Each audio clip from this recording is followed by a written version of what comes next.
Hello, everyone. It's Francis Widdowson here. Today, I'm with Professor Emeritus from the University of Lethbridge, Anthony Hall. And Anthony was with me on February 4th and also gave a talk on February 3rd at the University of Lethbridge and was a professor at the University of Lethbridge for a number of decades, had some academic freedom struggles at that university, and is also someone who's quite well aware of the Native American Studies program at the University of Lethbridge.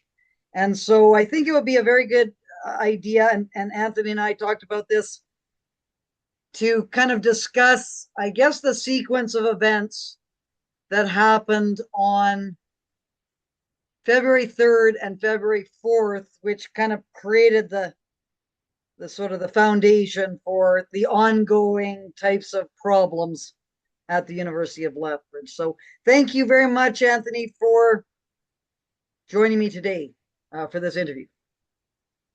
Well, thank you for inviting me. And that was quite a day we spent on February the 4th, much of it surrounded by 9 police officers who surrounded us because we were being accosted in Yep. a surprisingly aggressive way by a group I'm calling the Native Rights Mob. The Native Rights Mob was largely non-Native people, maybe a fifth of the people there were Native people. There were a number of Native people there, but to understand the tone of the event, it was largely non-Native people, students taking Indigenous studies, students, I'm sure, hoping to get jobs in Native schools, Indian schools, maybe police officers or social workers. Native studies education, Indigenous studies can be valuable in terms of, work credentials. Because the Native people, unfortunately fill the jails and fill our social service agencies, and there's a lot of activity in our government to deal with what is a legacy, and not a flattering legacy of Canada that has marginalized and hurt a lot of Native people.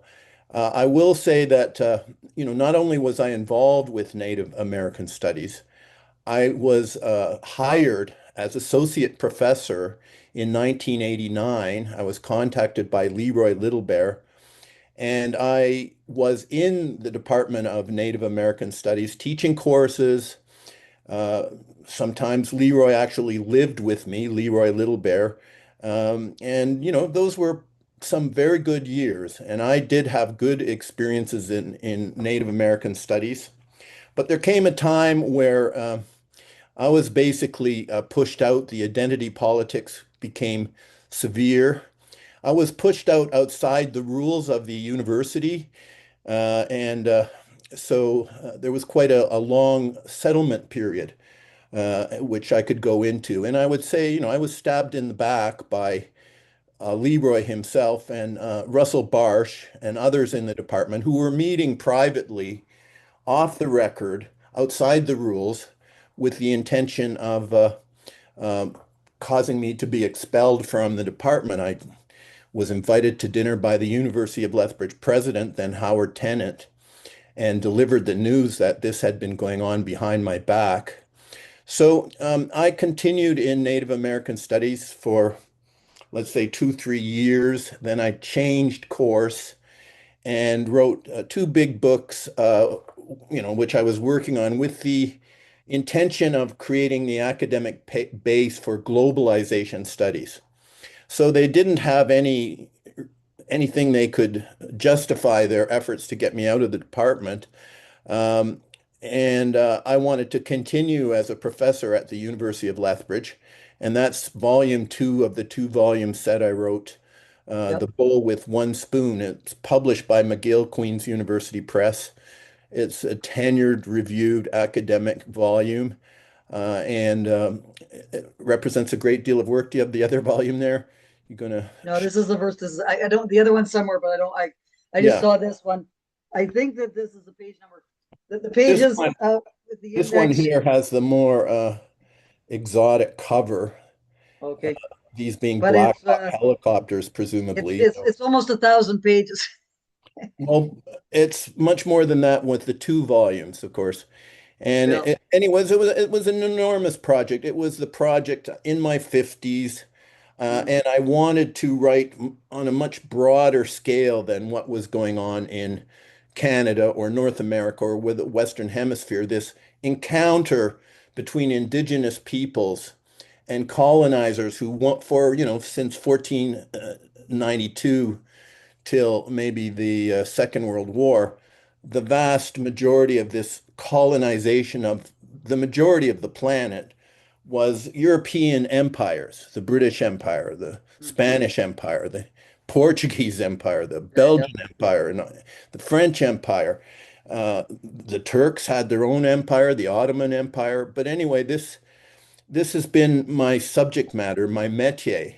But when I join you, Francis, and we've, been collaborating for quite a long time. yep, We talk about like colleagues like Kulczycki at the University of Manitoba, who we see through quite different eyes. yep, There's a lot of elements of things we don't agree with. But what I definitely did not agree with was the day that I met you, the evening that I met you, yep, watch you being unceremoniously pushed out of the campus yep, for the alleged crime of being something called a residential school denier. And yes, seeing the whole university, a large part of the student body mobilized by their professors to yep, treat you as some kind of aberrant disgrace to civil discourse at the university, who was yep, so disgusting in your points of view, although backed up by, academic texts you've written, mm, um, courses you've taught and whatnot, that you had to be spurned. I could not agree with that. And it did speak to me of my own experience of the censoriousness and intolerance and the indoctrinating approach of the University of Lethbridge, which I experienced, long before you in yep, 2015, 2016. yep. I went through an episode that I won't describe right now.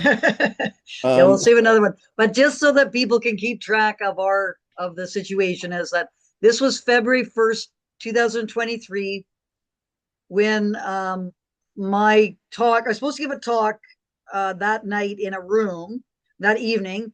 That was allowed to go ahead under the free speech policy, even though my views were described as being abhorrent by the president. But he changed his mind and canceled the talk 24 hours later after he said that it would have to go ahead. And then I showed up anyway in the atrium to give a speaker's corner type of presentation. And as I was there, Kathy Drake, that's when I met Kathy Drake for the first time as well, who was doing her pro free speech kind of sort of rah, rah, rah. And then she asked me, would you like to come and meet Tony Hall? And I said, sure. And so that's when myself and Albert, who was following behind me, kind of made our way through this huge crowd. And we met you. And then that's kind of the beginning of when Tony and I was aware, obviously, of Tony's work because of our connection in Aboriginal issues, but I'd never met Tony. And I disagree with Tony on many, many things. But I noticed when I met Tony, his passion for the academic university. Like Tony is a massive supporter of the idea of collegial discussion, arguing about the evidence and the arguments, and sitting down with people he disagrees with to examine these issues. And that is a rare thing today in the universities. well, and it's So, a thing that you is know, supposed to be the essence of a university, really. I mean, that's we right. don't just agree on everything all the time. The whole point is we we have disagreements. We agree to disagree in a civil way. We, Yes. should be conveying to students how to manage this. that Hmm. you can disagree with a person. It doesn't mean you think the person is some kind of substandard human being, some kind of disgusting entity that has been eliminated or, Neutralized, please, neutralized. neutralized through That's the smudging, word. through burning charcoal so that the person's bad influence will go out into the atmosphere, which is what happened after February the 4th. Yes. Yeah. So And okay. So we were that's the first thing is subjected, that yeah, February 1st, 2023. Tony and I, after that, we collaborated on a few Zoom kinds of events. We had one at the library. Lethbridge. That was another one on indigenization, and then I'm losing track. But anyway, that's kind of so we've been interacting on things, and then Tony was wanted to talk about his case, which was in the 2016-17 period, and in the context of academic freedom discussions. And Tony invited me and my husband Albert to come, and in fact I was thinking of giving commentary, but just became a little bit complicated, so I was just there in the audience asking questions, and we were a little bit nervous if it was known that I was going to be actually participating in the event, whether that would result in Tony's booking getting canceled. So there was a little bit of concern about that. So that event all went very well, and we had great engagement from the audience. And then, since I was there anyway, and I knew that Tony, his views on the residential schools are quite different than mine on the genocide question. And I've been talking to you about this for a couple of years, so it wasn't a new idea. But I thought that since I was there anyway, we could do a street epistemology session on the question of whether the residential schools were genocidal to enable people to see what two different perspectives would be like when we were engaged in this kind of interaction. And then Tony brought his wife Helena to participate. I brought my husband Albert. There was Dave Garrett who was there. There might have been another person, and you had a table set up with your papers, your speech that you just given. That you done a paper for that. You had your books, like the two that I was just talking about. You had a bunch of other articles and Had things both like of that. them actually. Yes. The So two go you had together. all of these your all of your basically your publication items on this table, and yeah. So maybe you can just tell us what transpired that day on February 4th when all hell Yeah. broke loose. So, yes, this is February 4th. Just before we totally move on beyond February 1st, 2023, the Hmm. invitation came from Paul Viminitz. And Viminitz is a very major figure at the University of Lethbridge campus. He's an original thinker. He's a provocative person. Sometimes he does humor that people find goes over certain lines or whatever, but he's a very lively guy. When I was subjected to attack, basically Goldie Morgenthaler, the other major high-profile Jewish person on campus, who was very critical of me, he became critical of Goldie and actually accused her of bigotry and said, Hall is okay. So Mm. I appreciated that. In those days, getting that response from a well-known, highly vocal Jewish guy, who is stirring it up in all kinds of issues as a Jewish person, expressing his anti-Zionism and whatnot, that this was important. So here we get to February 4th. And for me, the whole essence of the thing was in my mind up until February 4th, largely focused on February the 3rd, where Mm. it would be 10 years since I was suspended without pay and and told that I would be a trespasser on campus if I ever stepped foot on campus. I was subjected to a very harsh regime. And so 10 years later, have sort of been waiting for somebody at the University of Lethbridge or in Alberta or in Lethbridge in particular to invite me to tell my side of the story. It didn't happen. And I figured 10 years later, I would tell my side of the story. And, as it happened, with all the smear and disinformation that was publicized about me, all over the media for, basically 2 years. It turned out they weren't able to convict me of anything. And we went to court, and the Board of Governors, very dramatically lost the case. It wasn't even reported in the local newspaper. Amazing how things are censored out, and the history is, the difficult parts are swept under the carpet. The University of Lethbridge is very bad for, sweeping things under the carpet. One of the things the University of Lethbridge, I think, is deeply guilty of is inciting hatred towards you, inciting you, describing all the complex situations you've been involved in, and generalizing about it, that it all comes back to you being a ornery person. The fact that you took part in the February 3rd event and it went off without a hitch.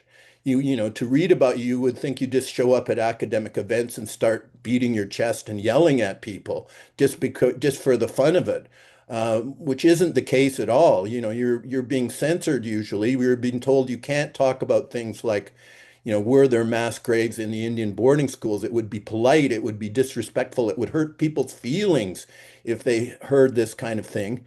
And you stand your ground. And let's face it, in the terms of the whole personality, the way it's depicted of Canadian universities, and we get very little news about what's going on intellectually inside Canadian universities. I mean, we're in wars, we're shut down for this and that. Are we going to do peace? Are we going to say, oh, it's the Jews that are being genocided in Israel because it's Hamas, or these kind of weird things that we hear from, say, Rebel News. So, we have things to discuss, but we don't hear very much. What we hear about is, you and you have a big, you have created a following, because what you're saying clearly is not the same as what we hear within the University of Lethbridge from the Faculty Association. Yeah, When Mocha Berzagan made his 5-minute video about you being arrested on April 25th, just the other day, yeah, uh, his clip goes onto YouTube and it gets 1,600 views. The vast majority of those views are empathetic with your position, are critical of the police who have a big responsibility. They didn't have to go along with the trespassing thing and arrest you, but they obviously, as I see it, they give the University of Lethbridge it's a political decision. They're doing political enforcement because the university wants to portray itself in a certain way. They're not doing law enforcement. They're violating law enforcement. What is the paper trail that says that somehow you have gone through some process that legitimately makes it okay to treat you as uh, a trespasser on the campus? So this event that you've gone through just days ago, seeing in the Western Standard and people saying the university should get its funding cut off, seeing, people say, well, I was going to, give money to the university, donate money to the university. Like Helena on the day of February 4th, she was basically, Herb and Helena, our spouses, were trying to leave campus, and they were basically stalked by students, mm, angry students thinking, well, these are white supremacists, these are horrible people, and they stalked them. So the universe, yeah, the police had to protect them. yeah, And yeah. so Helena, in the background having discussion with police, the police officer said, well, was going to send my daughters to the University of Lethbridge, but now that I see what it Yeah, is, yeah, I've got yeah, to look elsewhere. yeah, yeah, So yeah. so the reality is, and you can say I'm long-winded, but anyway, these are things that need to be, somebody other than you needs to tell your story sometimes. Yes, And it seems to me that you've been persecuted and prosecuted because you are not going along with a politically correct, orthodox account yeah, of the relationship between Native people and newcomers, whether they be missionaries or police or soldiers, or there's a whole history of yeah, treatment of indigenous peoples, which has been my interest in the history of that, and then looking at that sort of in a global world context. yeah, So yeah. But I feel a great deal of identification, although I disagree with you, that yeah, I can see somebody who's done the homework, who has, a logical basis for coming to her conclusions, and it, is partly based in ideology. And, you have a very left-wing ideology, I could say, and I think, Albert has a big role in that, in your growing up in the Yukon, in the Aboriginal as industry, the and chairperson. seeing some of the abuses and whatnot. And Okay, those, so Tony, like I'm going to stop you there because you're just yeah, going on and on and on here. But we want to kind of get people to make sure they're following the sequence of events. yeah, And as you mentioned about Paul, I just wanted to say one thing about Paul Viminetz before I forget. Is that Paul, when he invited me so that was 2023, he had a target placed on him and was pursued and was pushed out and fired in, I believe it was December 2023, after having to be pulled through an investigation process. And of course, they justified it on other grounds, but that made him that made him be pursued. So that's another kind of very serious thing that happened from the administration at the University of Lethbridge. But before we move on to the April 25th, so that's the February 1st, 2023 episode. and I'll want to briefly respond to that, but you go ahead. Well, maybe we'll finish with that. We want to Yeah. finish. We have three different episodes of the University of Lethbridge. The February, well, we have actually four because we have your 2016-2017 episode, which is the first one. I'll The just, second, yeah, briefly interrupt to say Paul Viminitz was fired yes, the result of him inviting you. And this yes, is a fully tenured senior, full professor.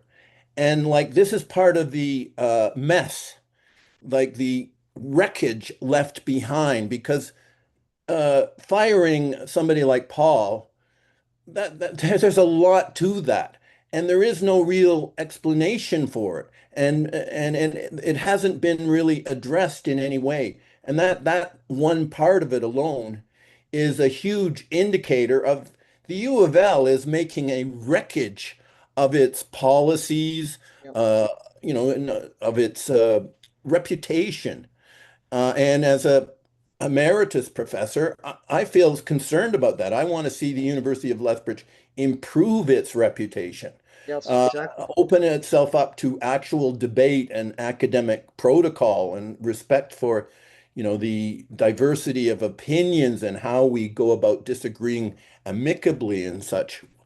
So I'll Yeah, leave you to yeah. go. I So know you're trying to Paul say didn't because Paul was wanting to retire anyway, essentially.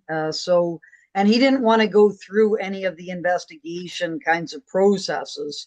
He basically refused to participate in the investigation of him, which then gave the University of Lethbridge the excuse to fire him for being uncooperative, refusing to do this, right? to bend So to their bad policies and yeah, protecting the anonymity of people who were attacking him. yeah. So that was very, very problematic what happened there.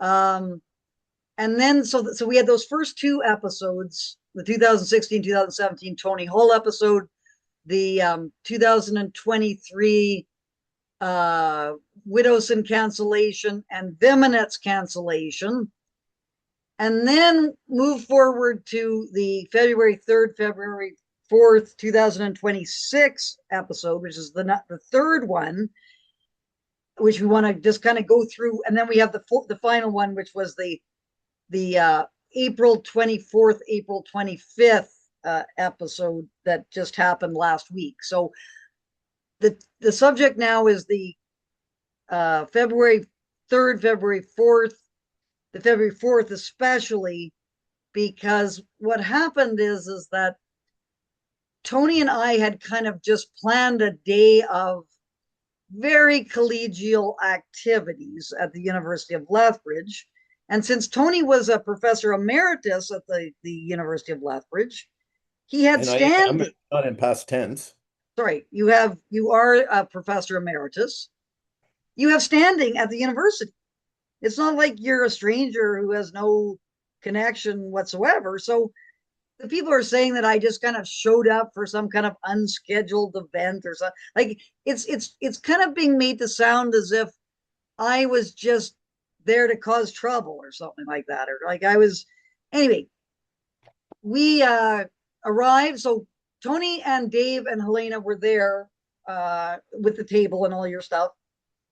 Albert and I arrived around 11. I had put out an announcement at around 10, just because I wanted to let any students who were wanting to participate in the spectrum street epistemology method, that I'd be there talking about that. So that was all that, and it was an hour ahead of time. So it wasn't like I was making a huge poster and announcing my presence and so on.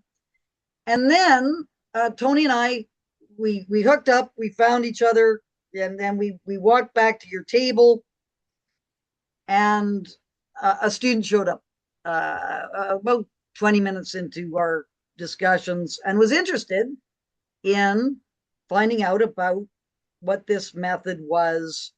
And I started to show this student what it was all about, which is I've got these mats. Peter Boghossian actually is the professor who has initiated this method. And you have claims. You can have all sorts of contentious claims, right? Which we know, those kinds of no-go zone areas in the university, whatever they may be.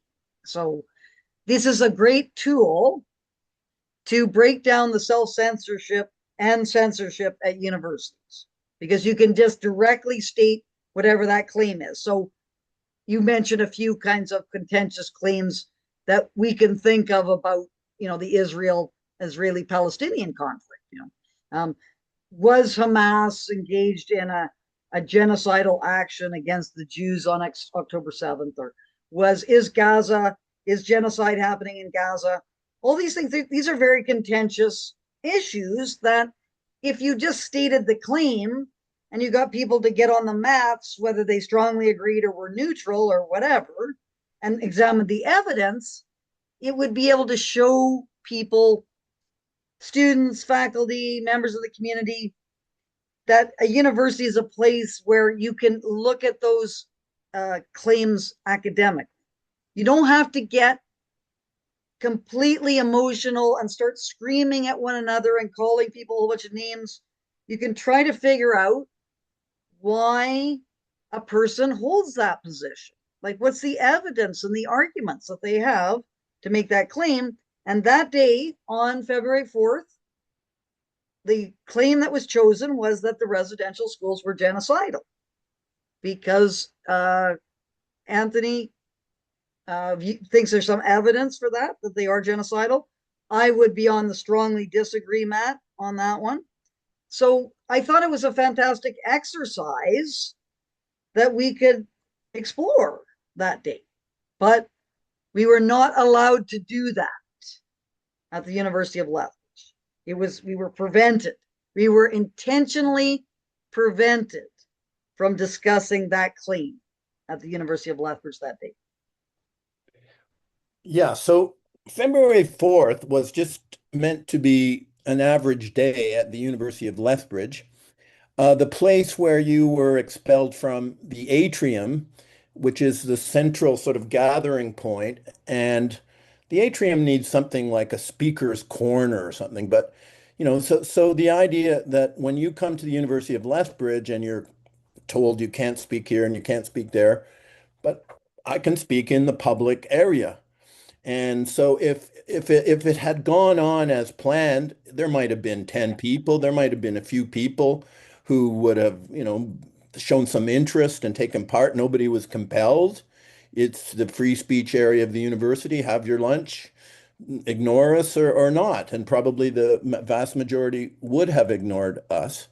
But what that didn't happen. Somehow the university was equipped immediately with this email that said a very contentious person who, is creating a lot of distress for some members of our community. She's coming. And you're going to be safe. The way I interpreted it was saying, we've got security covered. So if you get aggressive towards her, uh, you'll be protected. The university isn't going to hold you accountable. And so what happened was something unlike I think you or I have ever seen. I mean, I've been to many protests, and I'm proud of that, and I would write about it. I would write about it sometimes in the Globe and Mail. I would teach my students in Native American studies. My sense was I would go out and meet the people who are making the news. Um, so I've seen many protests, mostly protests that are the majority Native people. This was not that way. This was students who seemed to be taking either the native stream in the education faculty or liberal education or indigenous studies, which Leroy is a ch- you know Leroy, I would say, is in a way the most powerful individual in the university. He's been there for such a long time, and the University of Lethbridge has become very much associated with its teaching on Native studies. And when I came in 1990 from Native Studies in Sudbury, I was very proud to go there and be employed there. Uh, there were two professors, one in sociology and one in political science, Menno Bold, who hired Leroy on a summer project, and Tony Long.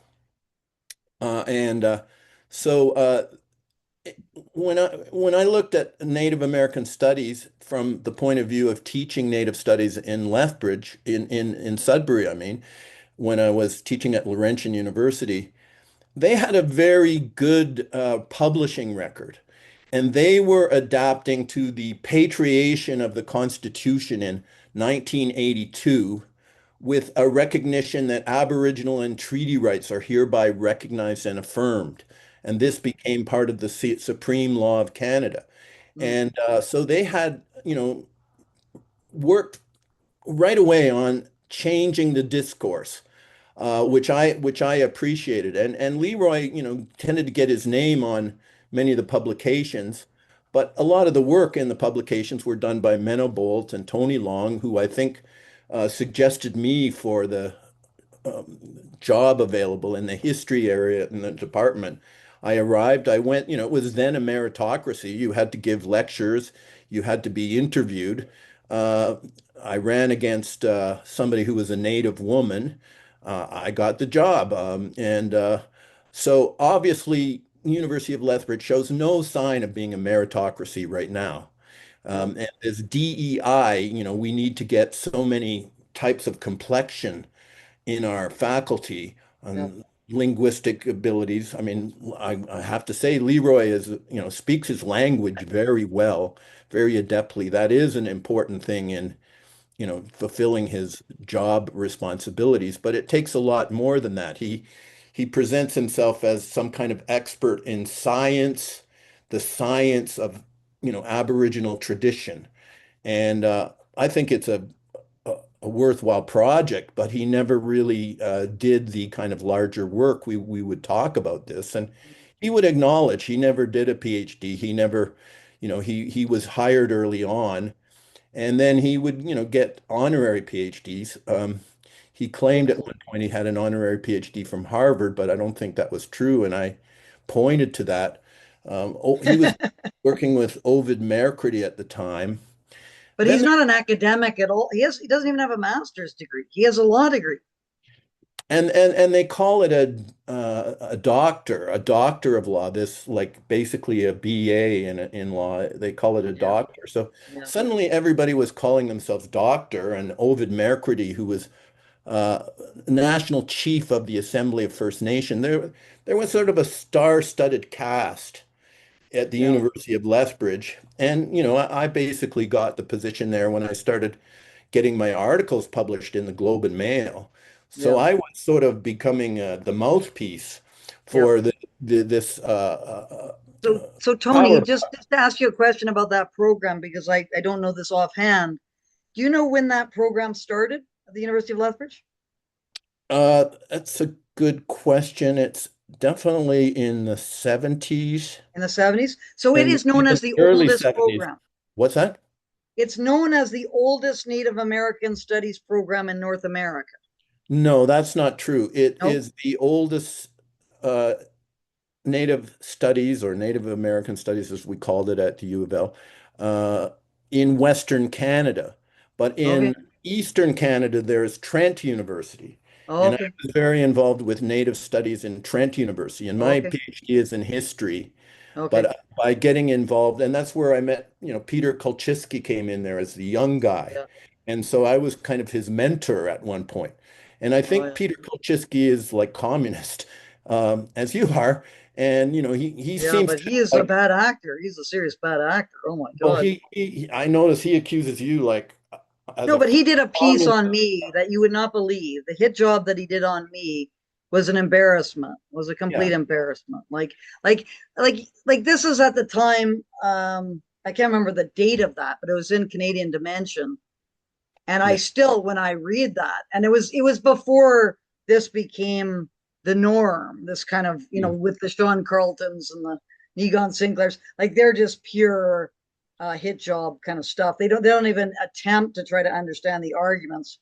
But Kolchiski was like 2009 or something. It was one of the first ones where an academic just acted in a very, very reckless fashion in smearing someone who's a person who you should be trying to figure out what they're saying and not just like trying to cherry pick things and have this kind of really kind of it was almost it was really hard to kind of read this kind of material at the time. So anyway, so Trent is another kind of area, but that's interesting about the University of Lethbridge because I thought it was the first one, and that's one of the reasons why I think, in my own view, because I have a very negative attitude towards Native studies and Native American studies. I yeah, think they tend to be programs that are advocacy oriented as opposed to academic. The whole thing about including Aboriginal people should be just a non-discriminatory aspect. And it's correct what you say about the language, being able to speak the language. You can see how that would be an asset in terms of interviewing people and trying to understand what actually is happening in Aboriginal communities. But in the end, as an academic, you have to prize the objective. You have to be you have to be striving to be objective and not having this thing where it's your truth or my truth. And so you can say any crazy thing that you want, and everyone's got to accept it because that's your subjective experience. That is just an absolutely poisonous idea that will destroy universities. And that is what is happening at the University of Lethbridge, is that we've got to believe all the silly things that Leroy Littlebear says, and they are silly, absolutely silly, because he's an Aboriginal person and he has his truth and we have our truth, and we can't criticize him because that would mean that we're being having a colonial mindset or something like that. So it's interesting about Trent being an earlier one, but that was one of my explanatory things, was the advocacy character of the University of Lethbridge. Um, but now, of just let's course, keep I would, getting I don't think I'm cutting you. I don't think I'm giving you less than 50%. Am I? Like you get exasperated with me because I talk on and on. So, well, I talked on there for myself, so that yeah. was that was me. That was So, me. Us and of course, having competing monologues, which is this is kind yeah. of And given. where we're headed with this is the February 4th, what actually happened. And this is why we're getting together early after the trespass arrest, which clearly resonated with people and has elevated, I think, your case to a new level. The imagery of you sort of quietly talking to a student, not in the main cafeteria in the atrium, but in the student union cafeteria where nothing is going on, and three police, decide they have to put handcuffs on you and then walk you out and, in your film being put in the paddy wagon. Why? Well, I mean, it's so it has a lot to do with February the 4th. But I will say that this is where we disagree. Like Kolchitsky was when, I was his mentor when he was new in Native American or Native Studies. Mm. Uh, I knew about Trent, and he was the new guy in Trent. And so, he was a friend and a younger guy who I shared with him. Anyway, so to get to February 4th, where we're headed, but I think it's very important that people hear this background because, and I think it's also very important that we're demonstrating that you can disagree and you can talk about your disagreements, in an academic way and in an anecdotal way, however, these things come together. So February 4th, this email went out. And somehow this email, it seems to me, they didn't write that email right there and then. When, the story is somebody saw your um, post that you were going to come to the University of Lethbridge, and right away this email was produced. This email was obviously written with lawyers, with, and it was a very provocative email. And Mm. the email, the contention that I'm asserting from my position as professor emeritus at the University of Lethbridge is that the email created the event. The email, suddenly we saw people collecting in the atrium and what's going on. And they started to, you know, go up the stairs and it was like sort of being in the Roman Forum, before the gladiators, or the lions and the gladiators have a go at it. Like everybody had seen, the videos of you on TV, I suppose. And you're always, you're mostly pictured at the height of your effort to, convey your position. You don't see all the lead up to it and all the abuse you take. So the event was going to start, but then in a very systematic way, the people collected as ordered to by the administration of the university. I think it was probably Leroy's initiative. I think uh, Digvir Jayas, who was the president of the university, probably handed over the situation and said, well, you deal with it, you handle it. But Digvir Jayas is ultimately responsible. And it was incitement. The email itself was an incitement to go and try to prevent you from being heard, to try to, intervene with you, to demonstrate how wrong you were. And it created, it demonized you. And Mm. it's incitement. And so is the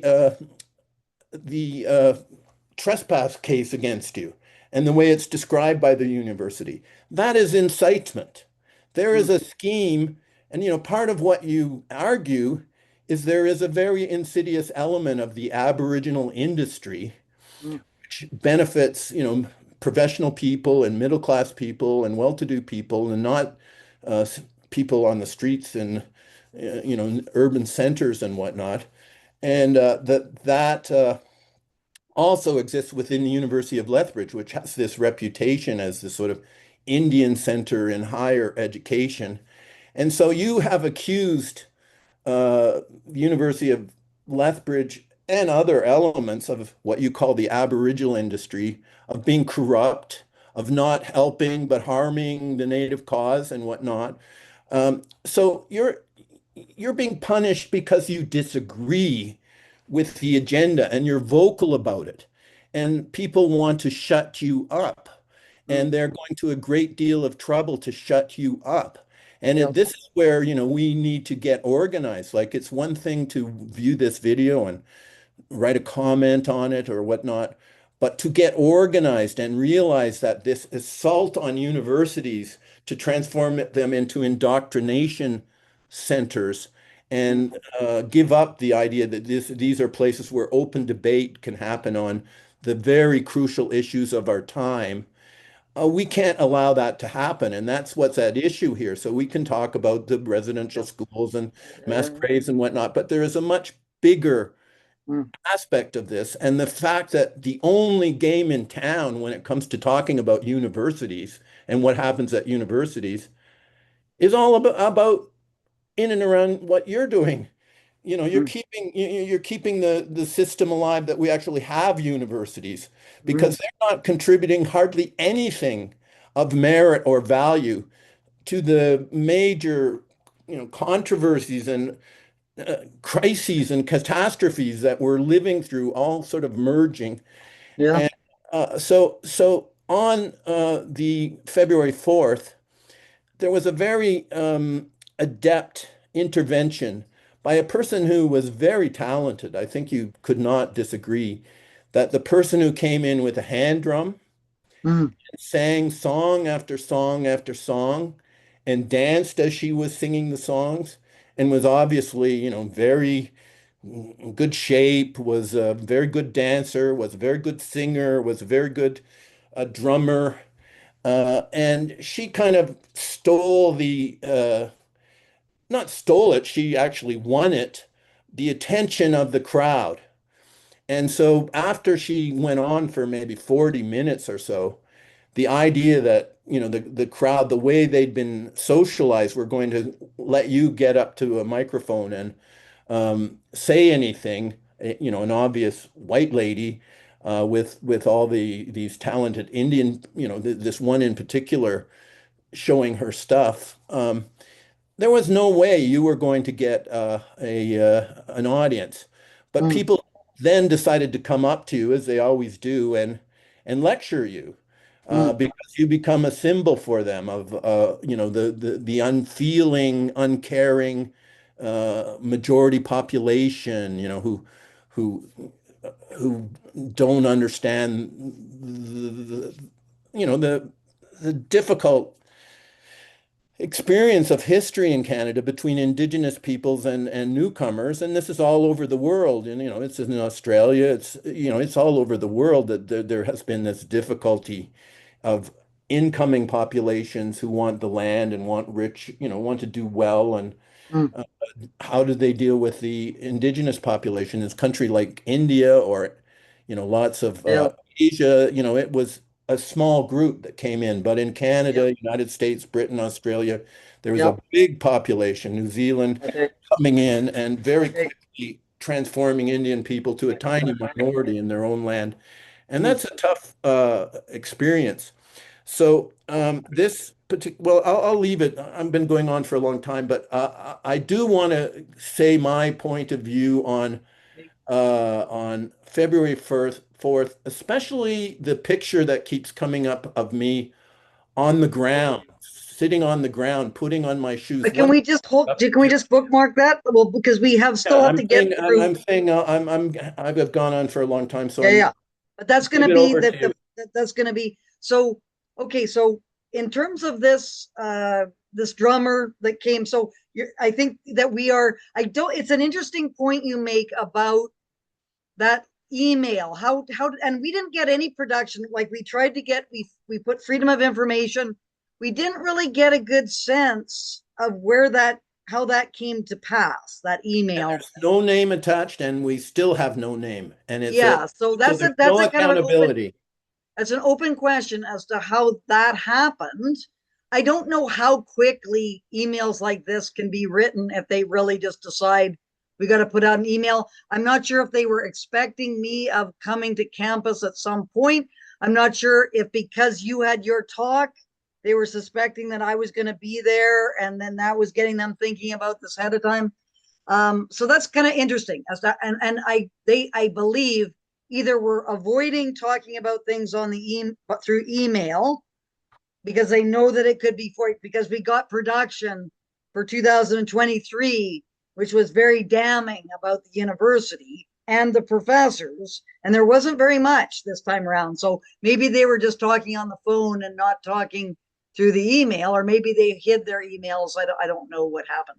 But anyway, I think we're both in agreement that this email caused the disruption that occurred, and the idea of the students that they must stop us from speaking, which is in complete violation to the free speech policy. That is that whole idea of free speech is you get to protest, you get to put forth your view, but you don't have the right to stop everyone else from putting forward their perspective.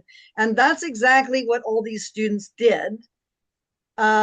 So you had the drummer that started a bunch of, there are more and more students, and it kind of reminded me at the beginning a little bit like Alfred Hitchcock's The Birds, right? Because you kind of saw, little, like it was quiet, but you could sort of feel things were tense. And then, of course, the drumming started. That went on. A student came up, and I'm not sure if you knew this. This is kind of one of the sad things that happened, is that because Albert, my husband, was not used to these kinds of scenes, and I had invited him because I thought it was going to be a very intellectually oriented day of us all having discussions. I really didn't think any of this was going to happen because I wasn't making any announcement ahead of time or anything really. So he got kind of disoriented. And this student was standing right next to me, screaming in my face. And Albert came over to try to protect me and pushed this student away.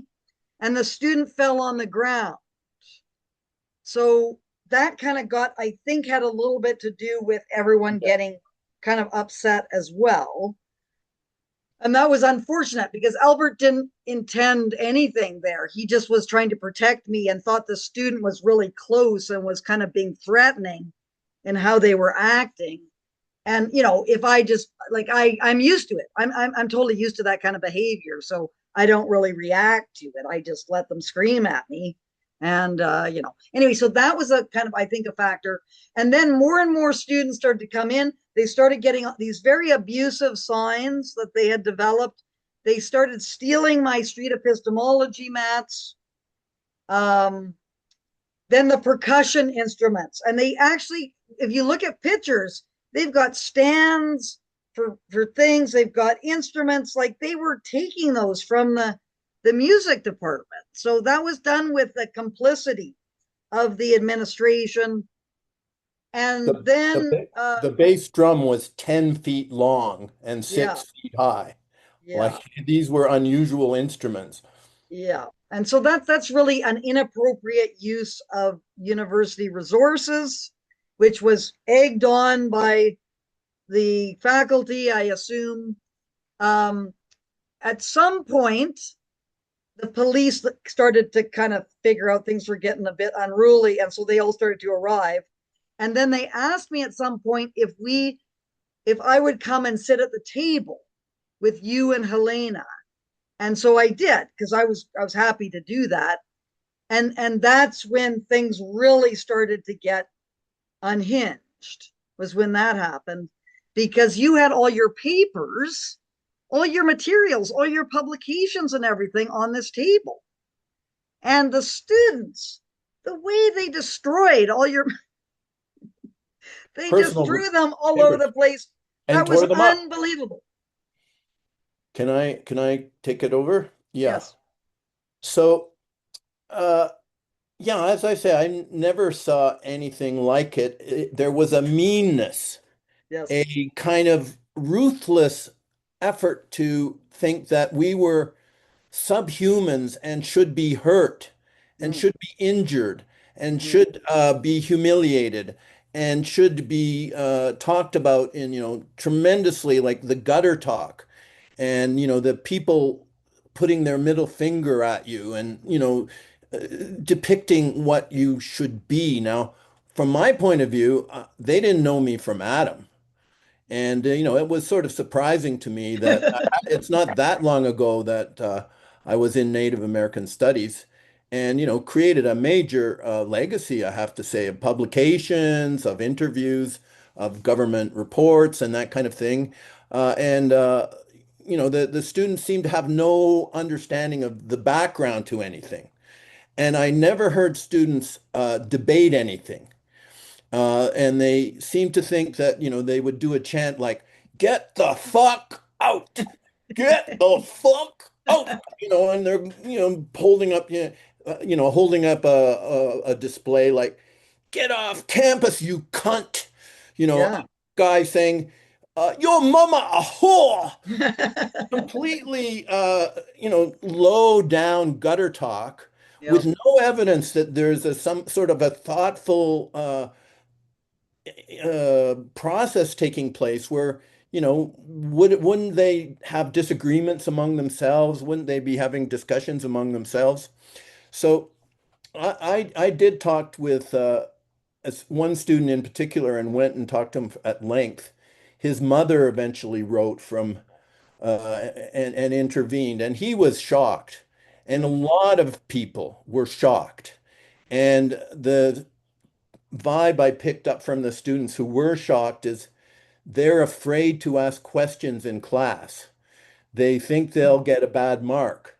They think that, and I would bet that a lot of people in that group, the students, were thinking that they were going to get, improved marks.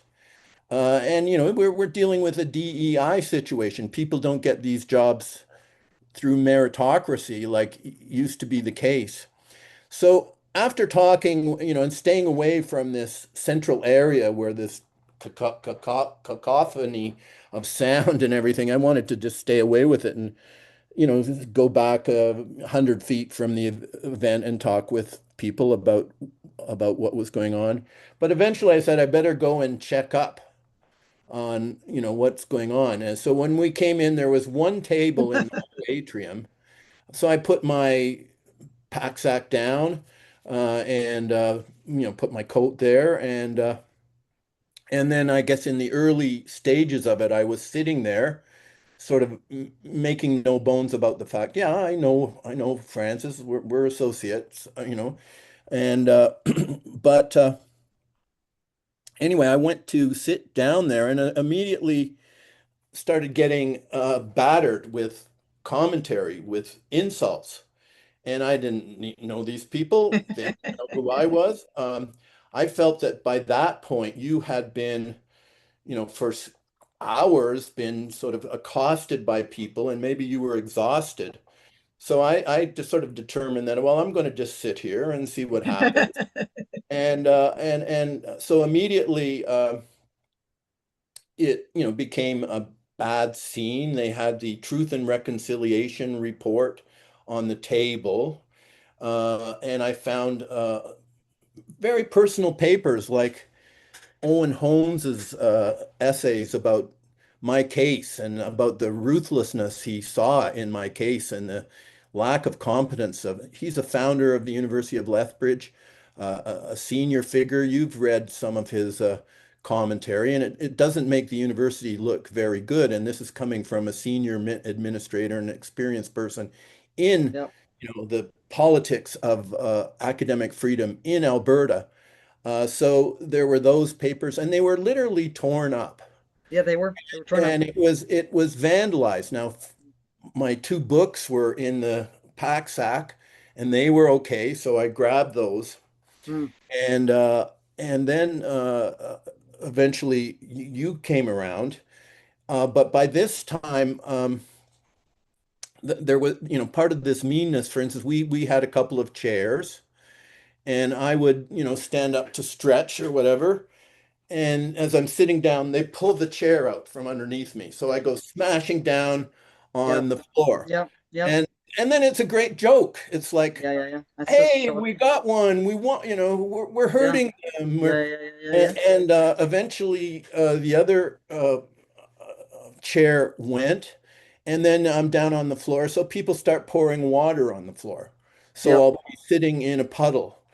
And I just made a determination at some point that you know, stick it out, stay here. Yeah, yeah, And yeah. you mentioned that the police came in. Well, the reason the police came in was that the internal security of the university, and they have security people, and they couldn't handle it. It Mhm. became too Yep, menacing for them. yep. And so about, maybe 15 municipal police. So the municipal police are called on short notice to drop everything they're doing, to come over to the university. And uh, so anyway, at some point, we're there in a certain place. We're surrounded by about 9 police officers Mm, who are looking outward at the group. And yep, the group are trying to, accost us with notes and yep. insults and, make menacing displays of what they're going to do with their finger if they ever Yeah, get yeah. hold of us. So And just in terms of just if I could take over a little bit here, because there's a few things that happened that I witnessed. So this was when we were at the table. So I came up, we had all this stuff going on at the table. I saw you, Tony, writing on a pad. So you were writing something. And I thought at the time, wow, that's a great idea to start, because like you can't communicate with people it was because too they're loud. It was too loud. massive. Sound It was was just, unbelievably loud. And so I started to write George Orwell quotes on this pad. And as I was doing so, the students became absolutely enraged about my ability to be able to communicate through writing. And they ripped this pad away from me. They ripped the tablecloth off the table. That's when all the papers and everything just got thrown all over the place. The table somehow disappeared. I don't even know what happened to the table. And so now we had no table. We're just there, chair.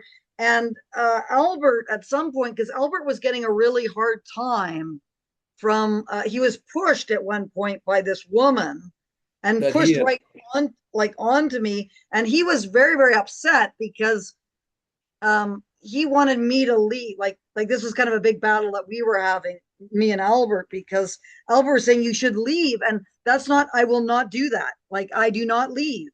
I can get pulled out by the police, but I will not leave because if I leave, it shows that they are pushing me out, and I will not allow that to happen.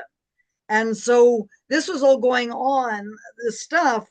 And at one point, and I remember this very clearly, I wrote on at some point, and I think this after the table, I wrote bullies can't win on this piece of paper. And I was using this as a way of trying to communicate with the students.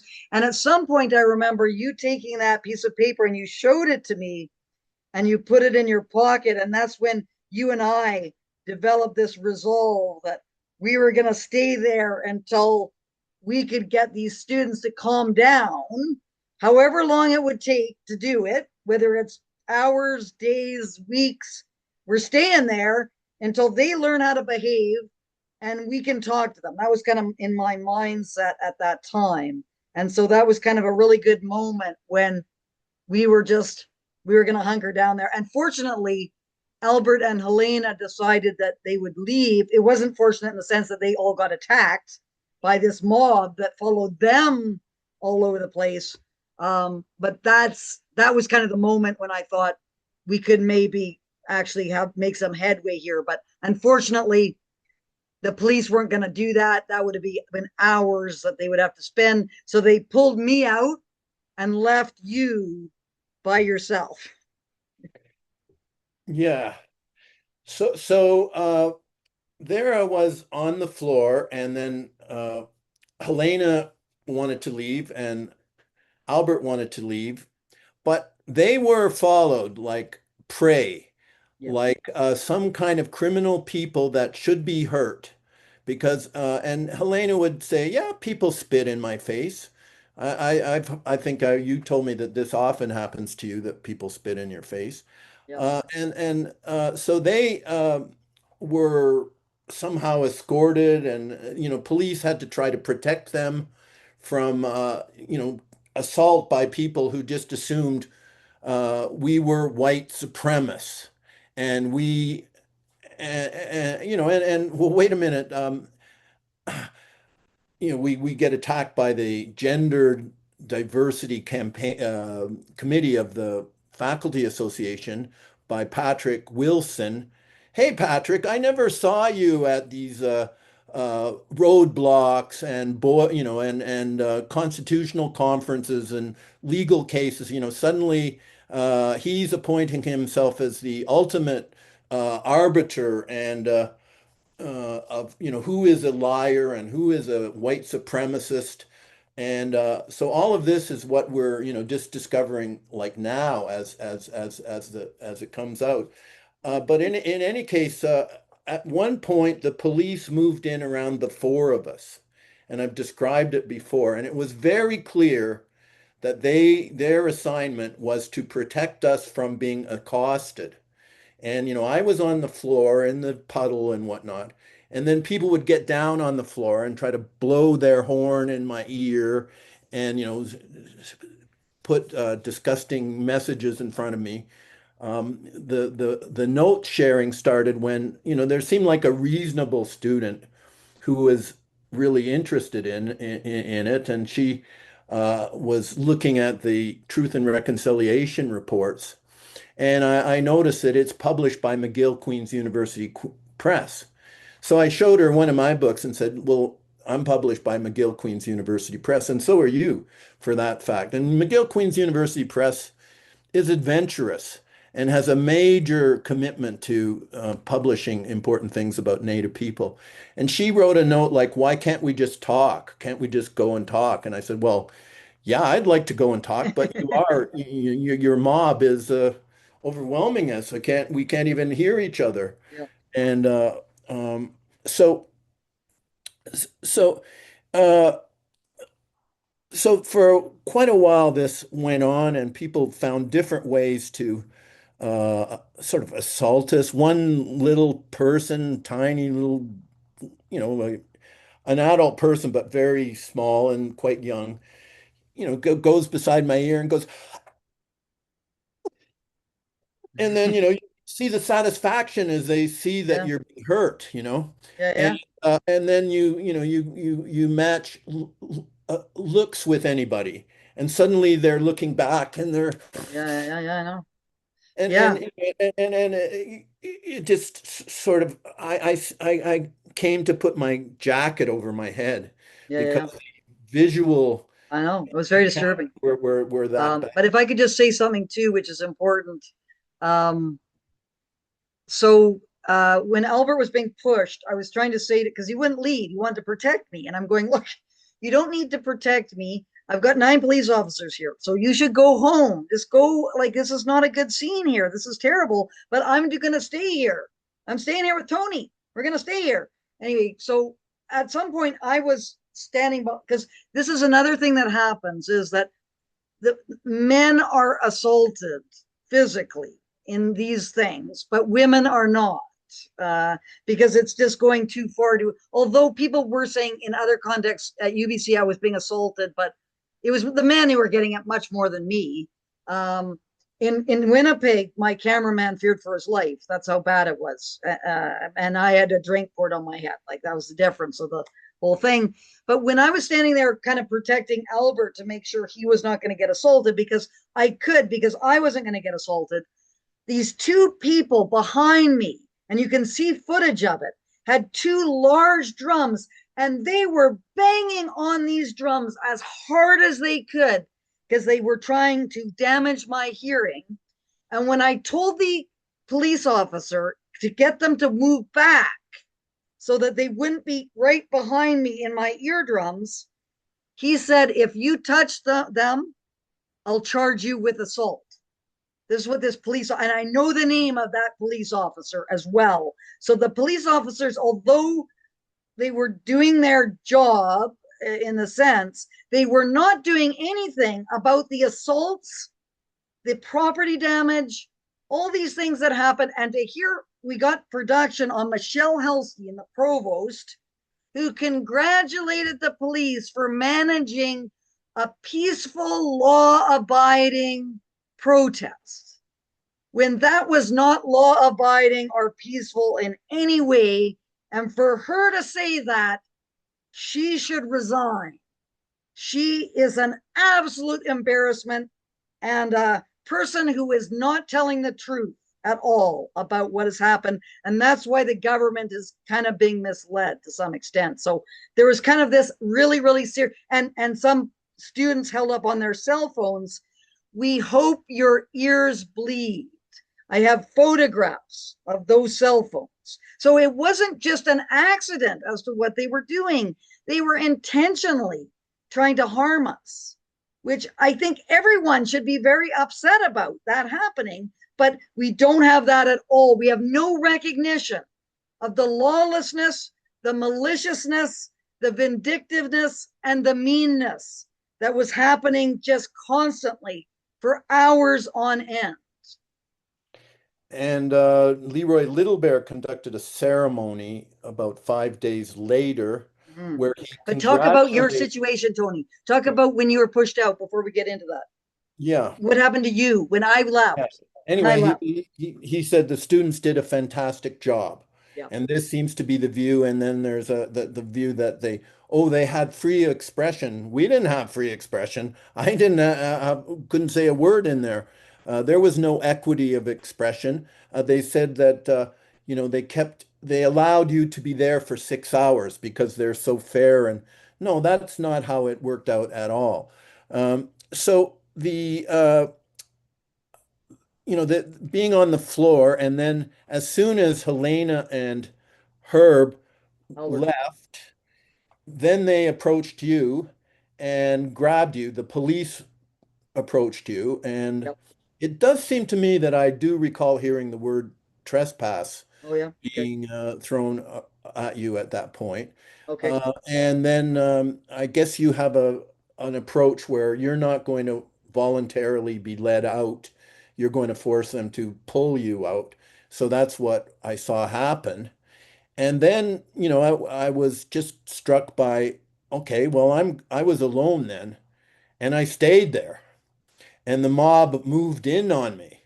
And yeah, and they at this point there was one individual who came in late in the day. He had on not a mask, but a face cover with a Palestinian flag. Mm, And he was not identifiable. And he just took a certain position and stared at me. And other people were whispering things in my ear, and I thought, this is Antifa. There were elements of that crowd that maybe had, different uh, directing mechanisms or something. I don't think it was like a unitary thing. And I mm, would say Antifa for sure was mm, part of that. mm, And so this fellow, he he just set himself up in a way that just stared at me. And as I Palestinian and the plight of Palestinians and indigenous peoples here and indigenous peoples in Israel. I see patterns in all of this. I write about this. I think about this. I talk about this. So I wonder if he was put there as a part of a psychological operation with me. So once you left, I just made a point of sitting there, and then people started to sort of handle me and scream at me, and at one point I got up and just moved to another spot, and then I sat there. And then, much to my surprise, the police moved in around me as if to give me individually protection, and then they would abandon me. And uh, and this went on a couple of times. And this fellow with the Palestinian face covering, he at one point basically, he was strong. He came up against me, and I tried to push against him, and he was obviously, well prepared for this event, it seemed to me, and so he eventually at some point basically picked me up and just threw me So I went through, crashed through the door and fell to the ground. And then I had about 45 minutes on the outside with a Ryan, a police officer who does community policing, who was there when you trespass. He was obviously sort of uh, covering it. And, in my experience, he's been a reasonable guy. And he used the word trespassing on me. And I said, well, wait a minute. Who makes a decision? Who can be on campus or not? It's not just the president. I mean, universities have complex governance structures. They have boards of board of governors. They have faculty associations. They have student unions. They have the people who do the janitorial work. They have unions, and to make a decision of who can or cannot speak in a university is very crucial. I did mention that back in 2016, Mike Mann, as part of his, breaking all the rules, ignoring the collective agreement, part of his diagnosis of what should happen to me was that I must be treated as a trespasser. And if I come back on campus, I will be charged with trespassing. So I face, that there seems to be this dream of these executive branches of the university that they can just declare whoever they want can or cannot come on campus. And that's what happened with you. Like, there's been no due process. There's been no, how come you're declared to be a trespasser? Okay. So Michelle Halstein and Leroy Littlebear and Patrick Wilson, they think this, and this of you, and they write it on paper, but that's their opinion. That's fine, but where is the due process? So the University of Lethbridge is playing totally fast and loose with due process, with policies. There's vehemence. We don't know anything about, oh, well, you fired this guy for basically inviting you on campus, and raising the ire of people who didn't want you on campus. So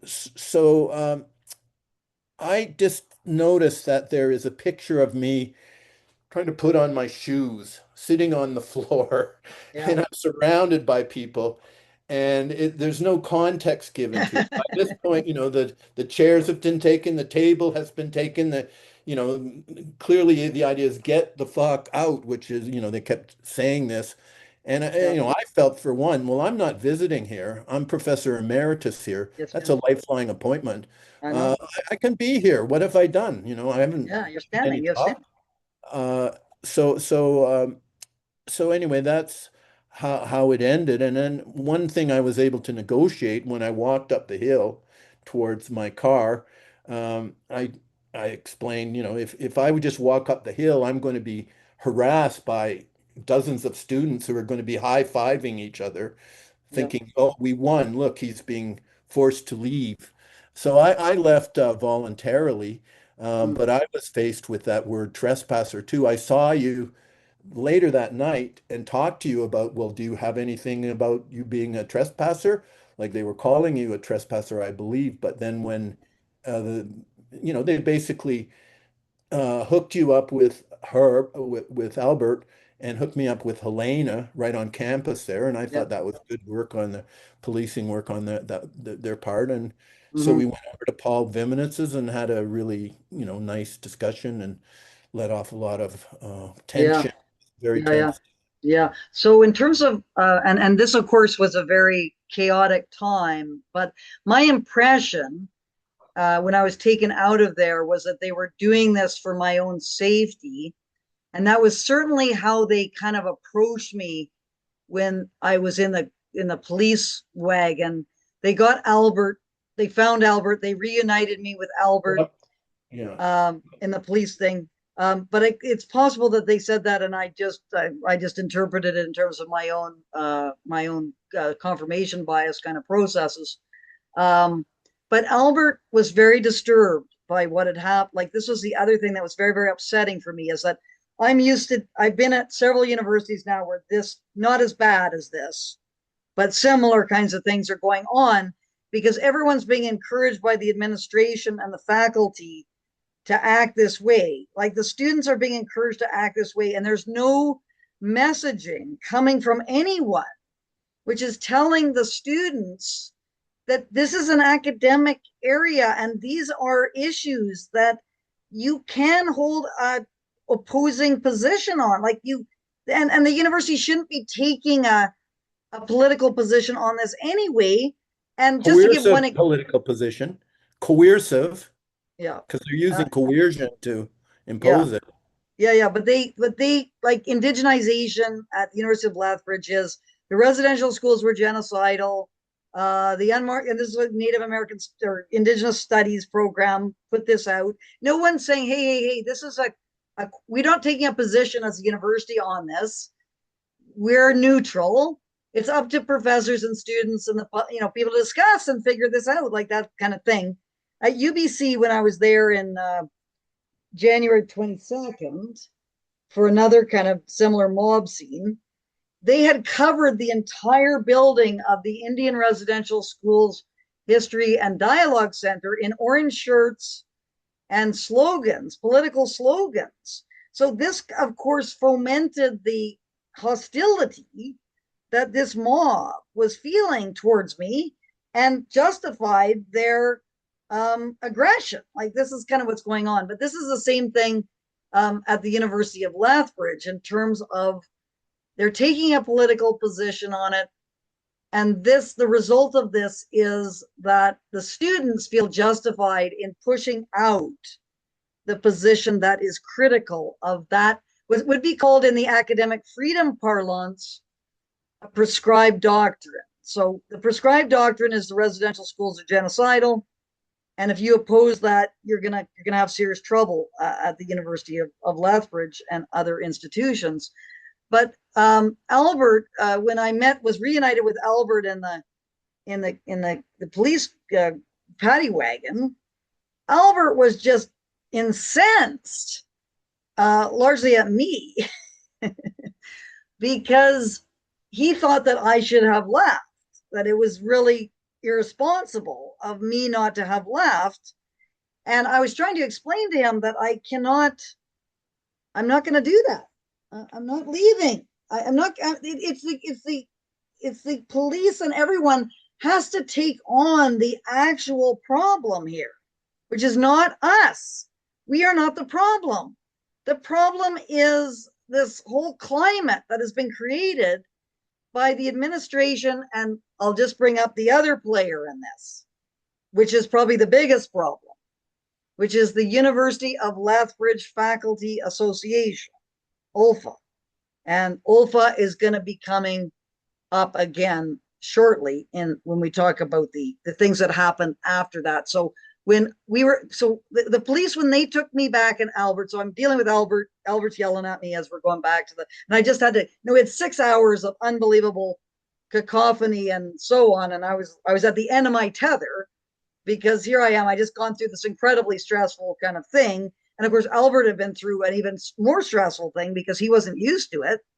And then I'm getting all this stuff. And then we arrived back and the police just said, well, thank you very much. Like, you're safe now. Thanks. We're just talking home. Like it was it was not like don't do this again. Like it was not any kind of, telling me I'd done something wrong. That wasn't really that wasn't the impression that I got from the ride home that we got. And then of course you came by, Paul Viminit's place. A student came there with you, I believe. He arrived there with you. Yeah, he appeared when I was leaving the event. And so we had a great discussion with the student and with Paul and Pam and everyone. So that was kind of a good way to sort of end the horrible kind of treatment and actions of all of these people are completely deranged. So anything else that should be said about the February 4th Yeah, well, afternoon? you mentioned the Gender Equity and Diversity Committee of the Faculty Association. Yeah. The whole relationship between the administration of the university and the faculty association. Now, this might seem, kind of specialized, but it's very if you're going to get into this subject, you have to understand what a faculty association is. It's like a union. Mm, And the idea is you can count on the administration, which gets its backing, its legitimacy of supposedly from something called the Board of Governors, who are like the trustees of the university. And they write as if they are the university. But mm, wait a minute, what about the people who actually do the frontline work at universities, like faculty members?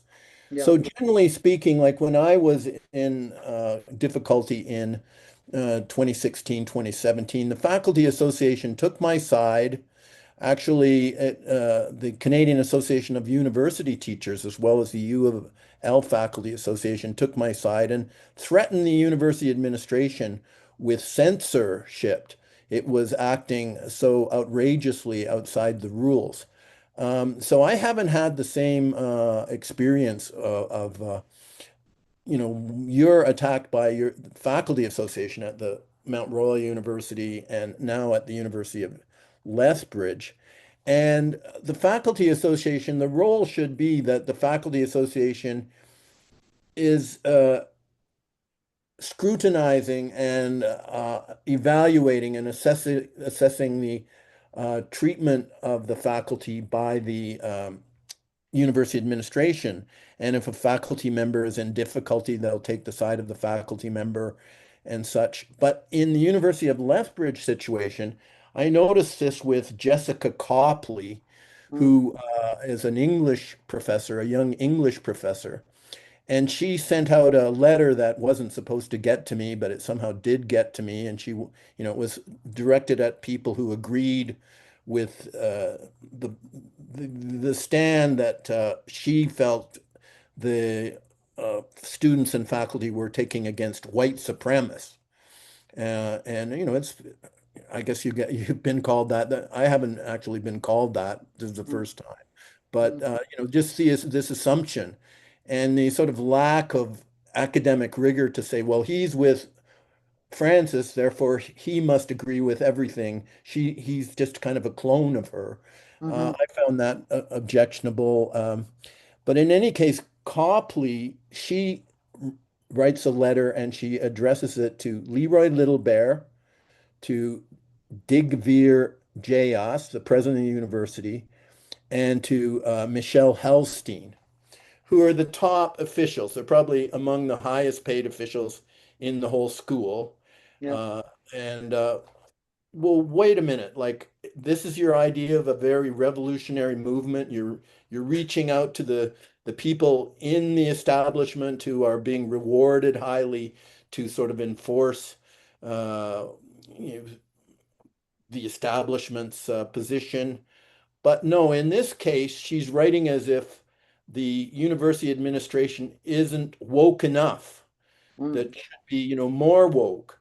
yeah. And then Patrick Wilson takes this position along with five other committee members Mm, on this Gender Diversity and Equity Committee, whose position is published at the website of the Faculty Association.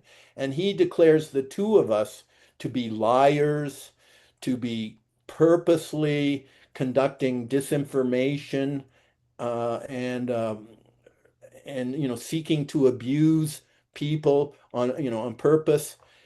He just puts himself in that position and then sends it to Michelle Helstein, who is sort of being chastised. It's almost as if she's saying, why did you let Tony Hall have an event on January the 3rd?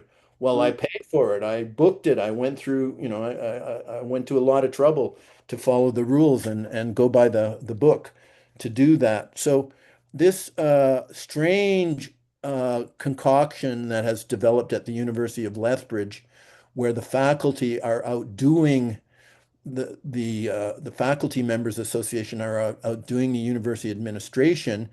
yeah. uh, big Digvir Jayas, he's very DEI, diversity, equity, and inclusion. In other Yeah. words, you don't hire by merit. You do the best to find somebody with a yellow orange complexion or this Yeah. complexion or that complexion. But diversity doesn't include ideological diversity. Yeah. As long as we've got a good array of skin colors and language uh, orientations and ethnicity, that's Yeah. Yeah. good. Yeah. And of Yeah. course, people, would object to that and say, no, no, I got the job because not just because of my skin color, but but there's this perception that we've let go of meritocracy, that Yeah. one Yeah. of the reasons Exactly. society is Yeah. in big trouble these days is we don't have expert people in the really delicate positions. And that is the case in universities, as we see with, this microcosm at the University of Lethbridge. Yeah. Yeah. So in terms of the timeline here, so after all that happened on February 4th, uh, the Gender Equity and Diversity Committee, uh, well, supposedly on February 4th, a trespass notice was written up about me, which it was never mentioned. I never saw it. I had no idea that this was the case. The way I'd left the police was, we've taken you safely out. Here you are back at the place you're staying. Thanks very much. See you later kind of thing. Like, it wasn't any kind of make sure you don't come back onto the campus, or there's nothing like that happened. So I was blissfully unaware of this being the case. And then, like the following day or a couple days after, the chair of the Gender Equity and Diversity Committee, Patrick Wilson, who is a professor he's an anthropologist, but he's in the languages kind of area now, modern languages or something. Anyway, he writes to Helsty an email. And at some point, there is a post that is put on the Faculty Association's website. So we don't have a date for the post, so we don't know when that was done, but we do have a date for the email, which was sent the day after on February 6th or 5th. Sorry, February 5th. It would have been, I guess, the Friday or whatever. Anyways, the day after. He starts asking Helstein, the provost, all these questions about why you were allowed to book your talk, and then basically saying that I should never have been allowed, like there should have been messaging that discussed how harmful like I was not an academic who was doing stuff from an evidence-based perspective. I was I believe hate, like I was a hate monger and so on. These kinds of things were being said by him. And then Michelle Helstein, who's the provost, wrote back a very damning reply to Wilson, where she, instead of kind of schooling him in his totalitarian, that his view is kind of totalitarian, and this is an academic institution where a claim like whether the residential schools were genocidal is a question that should really be debated freely and honestly on campus. She celebrates his position in the context of sort of a couple of other possibilities within the kind of authoritarian anti-academic freedom kind of perspective, which, and it was kind of interesting. She put forward three things. One was Wilson's position, which is cancellation. I should just not have been allowed on campus at all. That was the first one. The second one was that talking about it at all was a problem, because that would give me legitimacy that I did not deserve and therefore amplify my voice. And the third perspective was everyone should just go and accost me and show me how wrong I was. Nowhere in any of this discussion was any kind of entertaining of the position that maybe I had some expertise or a view that could actually contribute to this discussion about this question, even if I were wrong. Like, it's like the John Stuart Mill point that even if a position is wrong, it can still contribute to a greater understanding of the truth, because it allows you to kind of engage with another position, that kind of idea. The idea is not to defeat the other position and and just show how wrong it's to kind of, okay, well, where's this person coming from, and how could it maybe inform the truth seeking process.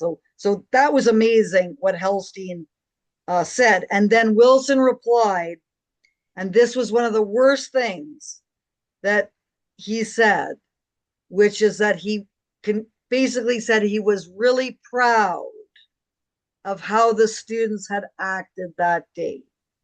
He actually said that in his reply to Hellstein. So here we had that horrible event that we went through, just abused, terribly abused, not just us, but our spouses. And for a professor to be saying that he's proud of these students for how they acted, it just is kind of almost beyond belief. That's how far that we have sunk. So that was the email. And then we had the post that was on the Faculty Association website, which was signed by the Gender Equity and Diversity Committee just as a general collective. So no one individually is taking responsibility for that. That post, I've had a number of colleagues read it, is defamatory against both you and me. And I am going to be sending a letter to all of the members of that committee, the entire Faculty Association, and every single professor that I can get the email address at the University of Lethbridge, letting them know that this is defamatory, and I expect that to be substantiated. Everything that is said in that letter, and if it is not, and they do not retract it, I will sue them. I am going to sue them. I have a lawyer in Vancouver who has contacted me, and he's going to help me do it. So I'm very serious about this. I've had enough of this kind of completely irresponsible actions by these academics, and they must be held to account for what they do. Yeah. Okay. I think we're getting pretty close to the end of this. Um, We got a few more things. We've oh, you got have, the I've got a couple more things too, yeah, but we got a couple. We got some more items. I'll just yeah. list them. We have the smudge. We haven't talked about the smudging ceremony, and then we've got we haven't really discussed yet the April 24th and 25th thing. We don't have to go into it in great detail, but that's kind of the final layer on the ridiculousness. And then we've got the minister. With the ministers, has I've had a meeting with the Minister of Advanced Education, Miles McDougall, and people might want to hear about that update. Yeah. So So, well, thanks for all of that, and thanks for all you do. In terms of the Native American Studies Department, of which I was part, and sometimes happily engaged and sometimes not in that unit, um, I might mention that there has been this history of people who are not Aboriginal speaking as Aboriginal. There was a person called Jamaica Highwater who made millions of dollars. He wrote something called The Primal Mind, and he was, became the most famous Indian in North America. And part of what gave him legitimacy was saying he worked at the University of Lethbridge Native American Studies Department, where he was given credence. It seems to me that the people there would have known, that his story didn't hold up about who he really was. Then there's Tom King, who was recently categorized as a person who was not genetically Aboriginal. I was, he had a big role in hiring me, and he did the Massey lectures. He wrote some good novels. I looked at him as a credible, uh, literary person. But I noticed that all his Aboriginal stories had to do with what's going on in Blackfoot country and his prior history as a Cherokee in Carolina or wherever. He didn't seem to have any history from that earlier stage of his life. And sure enough, anyway, he was discovered that Buffy Sainte Marie turned out to be a a fraud. She created an artificial situation. She was quite well known in these parts, and Mary Ellen Turpel was a friend of the department. She wrote very powerful, good stuff as far as I could see for Ovid Mercredi and the Chiefs. And she, for a time, was a judge and had the top job in the Child Services Department in UBC and had all kinds of very senior positions. Anyway, she was deemed to be not an Aboriginal. So there is sort of these issues of uh, what is this Native American studies field anyway, and who can be an expert in it?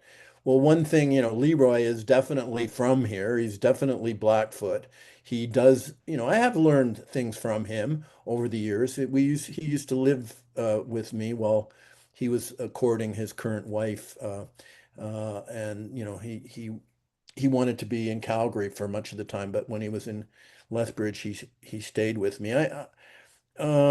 He's a very significant figure, and but we did talk about the fact that he never did do a kind of senior work, a major, you know, sort of this type of thing that where at your prime you try to capture your big ideas and um, so there's issues there, but is he going to go on to be a senior administrator at the University of Lethbridge, or is he going to retire and say enough is enough? Um, uh, so with that, there's more to discuss. If you've stayed with it this long, this is a sort of marathon of a discussion. Yeah, But I think it's important to realize how much there is behind what you're doing yeah, and yeah, how it figures into, many yeah, larger scenarios. And yeah, I'm feeling very pleased that I can work with you on this. yeah, yeah. And But and just to kind of finish off the timeline, and we can have a discussion. I'll just state what happened after. And Leroy Little Bear figures large is looms large in all of this, and he was very much present in the 2023 situation, largely by getting a whole bunch of his and being involved in this Mastercard 11 program, where all these activists were put into administrative roles to, shut down any discussion that these activists didn't agree with. So that was kind of all part of the cancellation in 2023. In 2026, what happened was is that the president of the university, Jayas, and Leroy Little Bear wrote a letter to everyone saying that they were going to hold a ceremony in the atrium to smudge out my negative energy, the negative energy that was there because of me. Like, this is after we had endured all of that. Like this is outrageous that here we had suffered just terrible things, and anyone who's watching it is just going to be like, here we were just there in good faith, going to be having a discussion. We have the university acts against us and encourages this thing to happen, and then after it happens, instead of being shocked and saying, oh, we kind of screwed up there by inciting all of this, they continue on their crazy kind of path and have this smudging ceremony where they held the, and in that Leroy Little Bear is interviewed, and he says that the students did a fantastic job in neutralizing. And when I saw that, I said, neutralizing you, I said, eliminating you. this is it. I'm going, this is now, I am like, I am, my entire spotlight is going to be focused on the University of Lethbridge because this is so off the charts doing this kind of stuff. And what I did is first of all, I sent out a notice saying I wanted to come meet for coffee because in response to the being this kind of neutralizing comment, you're not going to neutralize me. You won't.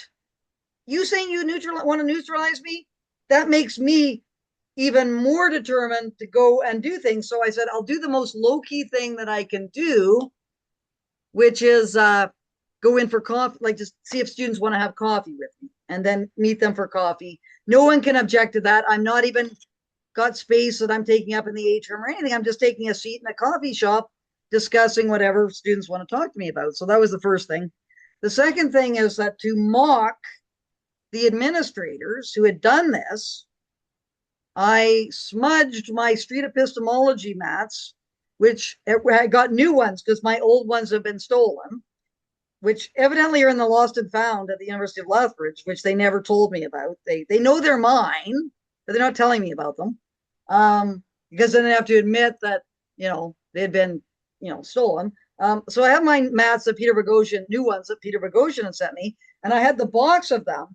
And as I took the box of each mat out, I took my marijuana smoke and I blew the marijuana smoke all over the mats, saying I wanted to bring my good energy to these mats so that when they next appeared at the University of Lethbridge, then they would be properly, cleansed of any kind of the negative. So this, of course, led the University of Lethbridge to get upset about that and say I was mocking the elders when I'm not. I'm mocking you, Leroy Little Bear, and you, president of the university, for encouraging people to see me as the problem when they are obviously the problem. And then when Jessica Copley heard about my offer of coffee, that's when she wrote that absurd letter where that she was wanting to have a town hall to stop me from coming. Like they want to keep me out. And that is probably about the time they wrote up that trespass notice. I don't exactly know what happened because we never got what the reply was to her. And anyway, so what happened was a student, well, someone who said he was a student, whose name was Samar Paul, contacted me and said he would like to go for coffee. Turns out that Samar Paul is I believe, not a student, and he is a mole that was relaying all my information to the authorities. So here I am trying to go under the university under the radar. And meanwhile, Samar Paul is using this information and giving it to the administration, ULFA, and everything. And therefore, as I decided to go down to the University of Lethbridge to meet Samar Paul, as I'm driving down there, a faculty member sends me this notice that I'm going to be on campus that day, and I pose a serious health and safety risk. This is from the University of Lethbridge Faculty Association. I pose a serious health and safety risk, and that I'm going to get trespassed and all this kind of stuff. Anyway, so then Kathy Drake and Morgan Johnson, who's an independent journalist, they were with me. Kathy went on ahead to go scope things out, see what the situation was. Morgan and I went in my car, and we just parked in front of the campus directory. So we're not on campus yet, as far as I understood. We're in front of the campus directory, talking to Kathy, having a live stream. And as we're doing this, two paddy wagons show up behind us and start telling me that I can't get out of my car because it's going to be terrible if I go into the university. And I was like, I'm not planning on doing that today. I'm just here talking to people in my phone. And as I left, they gave me a map of the University of Lethbridge. They said, this area, if you come back to this area again, you'll be trespassed. This is part of the University of Lethbridge. I went back to stay the night because I was going in the next day. I got Mocha Bezaran to come down, and I put out a press release saying I'm going in there to do this. And I had Edward, fortunately, because I thought I was going to be meeting Samar Paul, but Samar Paul was a person setting me up. But Edward, great guy, who is works with the homeless, and he's worried about the University of Lethbridge being a totally captured institution. He wanted to come and meet me and talk about my views. So he was there. So I met with him, and as I sat down to talk to Edward, Samar Paul phoned security and told them that I was there, and the security came and was convincing me that I had to leave. I told security that He didn't have to enforce his trespass order. At Thompson Rivers, when I was there, they gave me a trespass order and I stayed, and they just hung back to see if anything unsafe happened. And since nothing happened, they have just continued the discussion. So I said, you can do that. You can exercise discretion and not enforce your order. You can just hang back and watch. He said, no, I can't do that. I've got orders from the administration to get you to leave. And I said, well, I'm not going to go anywhere. So they called the police in, and the police said, I was again doing my, I want them to have to take all me, I'm not going to, I'm going to go with them, but I'm just wanting to show them that they should use all means at their disposal to get me out of there. And they handcuffed me.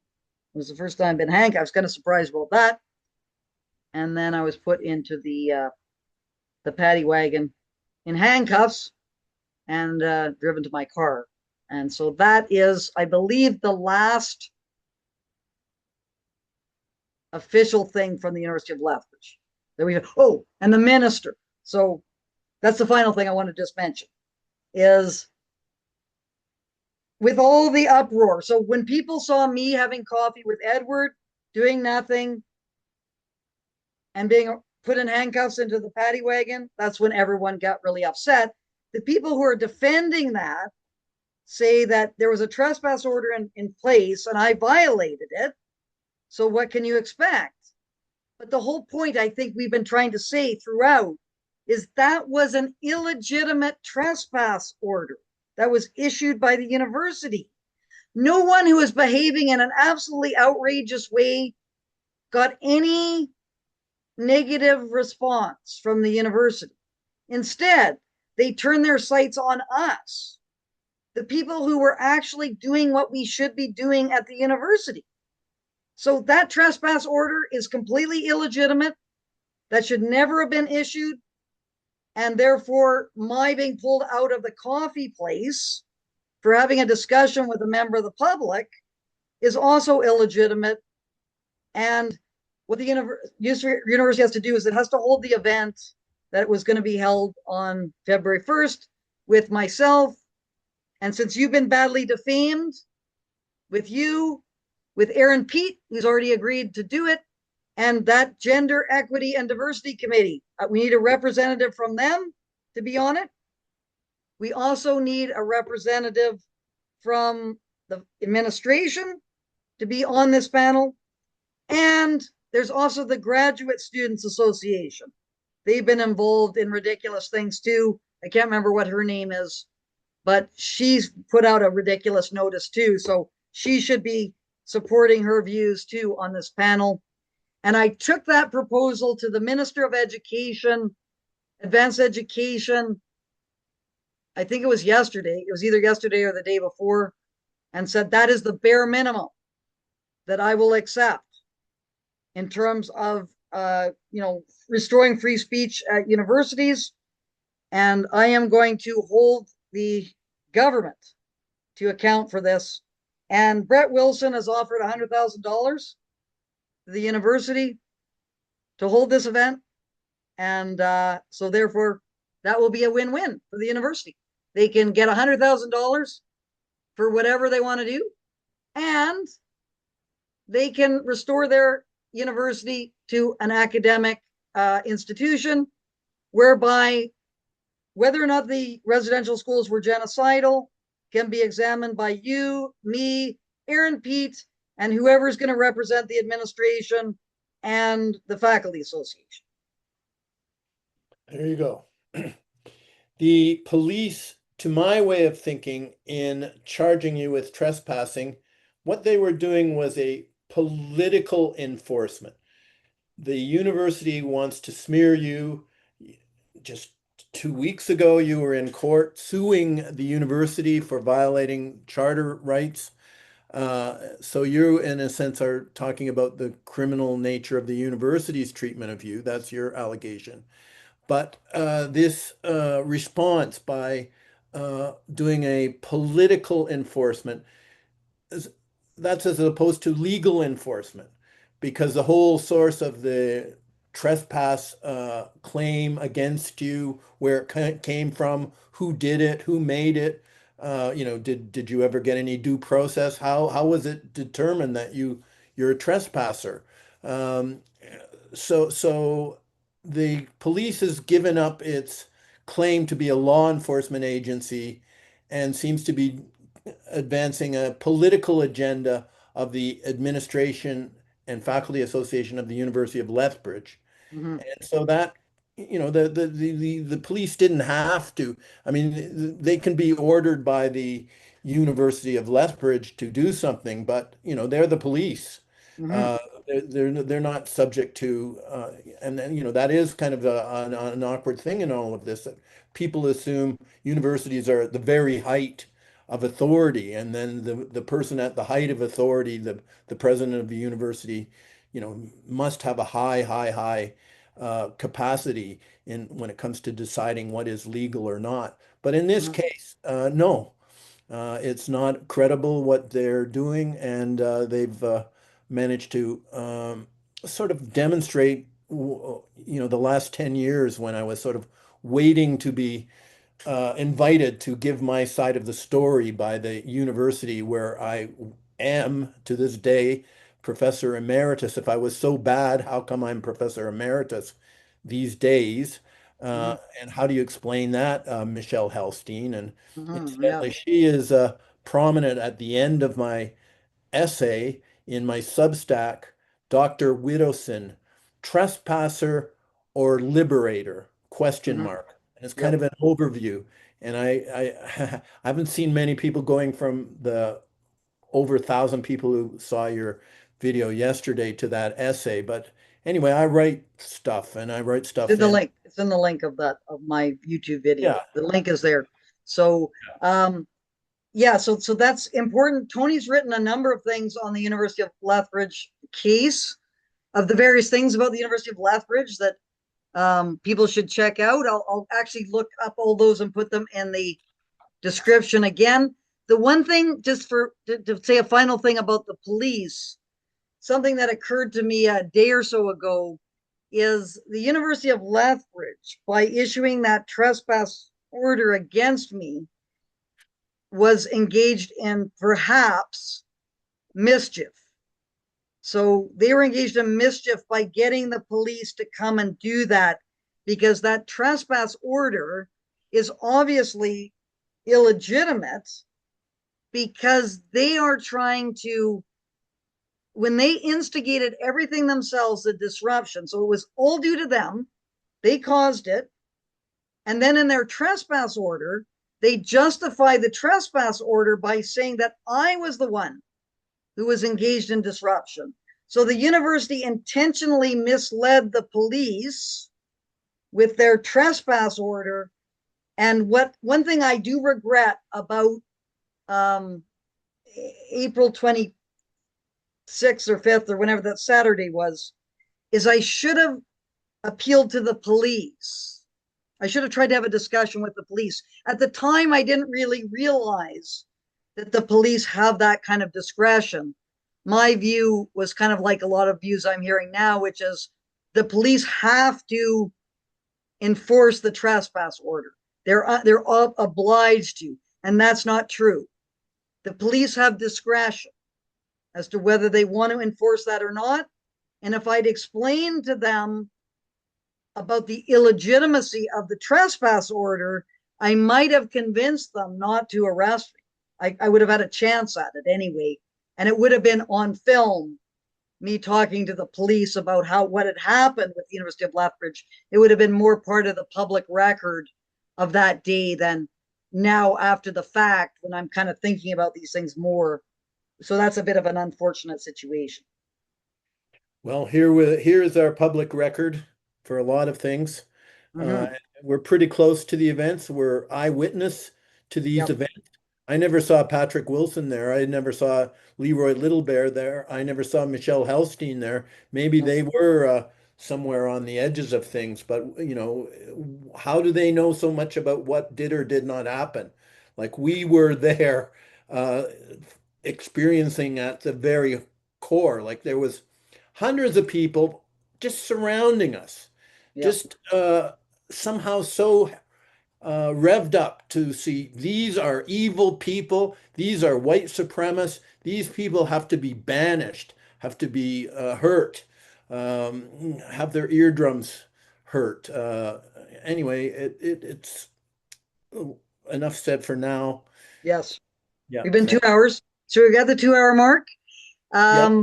I think we have covered all the events that have taken place. I think we have given a good people a good sense of the terrible, terrible environment that existed on February 4th, which the fact that no one is taking responsibility for that is very, very upsetting No one because, signed the trespass order. No one like signed the email. yeah, it's just like, and the fact that no one has been held to account for anything that occurred. The guy who threw you to the ground, right? The two people with the drums right behind me who were banging so hard, obviously trying to injure me. The people who threw the table down the hole, wherever, I don't, it just disappeared, ripped up all your materials. Like, we have footage of people like ripping things up and stuff. The stealing of the mats, the stealing of my whiteboard, the stealing of my backpack, all these things. Like, who? No one is being held to account for that, and instead, we're the ones that are being smeared, defamed, excluded from the university, and that is totally unacceptable. The University of Lethbridge and the University of Lethbridge Faculty Association, we are not done by a long shot here. And in the end, there will be a reckoning, and you will be held to account for everything that you've done. University of Lethbridge, University of Lethbridge Faculty Association, you are a complete disgrace, and there will be accountability with respect to what happened in these various dates that we've talked about in this session. In my view, I haven't been excluded from the university, and so I consider myself at home there. And we'll see you wherever we see you next time. Next event, the Lethbridge. event that they're going to hold, which is going to have your views that are going to be expressed about the residential schools being genocidal, alongside mine, Aaron Pete, a representative from the Faculty Association, a representative from the administration, and a representative from the Graduate Students Association. Everyone who has weighed in on this shameful sequence of events that have transpired over the last 3 years. Well, why not? Seems like kind of a Yep. natural thing The to do. least they can do. Yeah. All right, Okay. Tony, I think we have gone over a lot of these things. I wanted to thank you so much for all you do to protect academic freedom and how you stood tall on that day, which most people would not have done. Thank you very much. Until we meet again, a biento.